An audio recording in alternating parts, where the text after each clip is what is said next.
Eu queria chamar agora Gustavo Uribe para a gente saber sobre o julgamento especificamente de hoje à noite. Aquele do Francisquini a gente vai tratar mais à frente. Esse de hoje à noite, pode haver alguma surpresa na decisão dos ministros, Uribe? Olha, Carla, o máximo que pode acontecer é um pedido de vista, o que levaria o julgamento a ser encerrado um pouquinho mais para frente, prolongando um pouco o desgaste da chapa Jair Bolsonaro e Hamilton Mourão. Mas há uma expectativa dentro do próprio Palácio do Planalto e na Corte Eleitoral de que não haverá cassação de chapa. Um dos pontos é a questão do timing. Nós estamos a menos de um ano das próximas eleições. Então há uma certa consideração de que nesta altura do campeonato você não teria como cassar uma chapa presidencial, e há um outro ponto que é a falta de provas. É uma avaliação de que realmente não há uma causa e efeito muito direta do abuso de poder econômico eventual com o disparo de mensagens com o resultado das eleições, porque houve uma diferença muito grande do primeiro para o segundo colocado, assim me explicou o ministro da Corte Eleitoral. Então, que, portanto, você não teria uma causa e efeito muito direta para se cassar a chapa.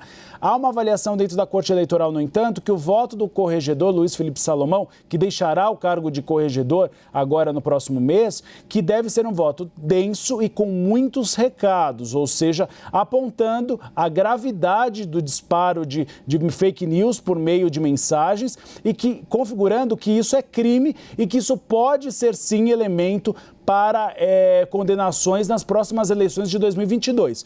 O intuito é dar um recado para os futuros candidatos nas próximas eleições, sejam candidatos a presidente, a governador, a senador ou a deputados federais e estaduais, que não é correto fazer esse disparo e que isso é crime e isso pode ser julgado sim no futuro para a cassação de candidaturas, mas que no cenário, pelo menos da chapa presidencial, hoje não há uma expectativa de que realmente será levado adiante a cassação da chapa presidencial. Mas há sim uma expectativa de pedido de vista por alguns dos integrantes da Corte Eleitoral, então pode ser que o julgamento não se encerre hoje nem nesta semana. Então você fala numa questão de timing, né? Esse seria um dos motivos, afinal falta um ano, né, no mandato de Jair Bolsonaro praticamente, mas um eventual pedido de vistas pode se transformar aí, então, numa espada de Damocles sobre esse mandato que pode ser desembainhada a qualquer momento, poderia ser por aí?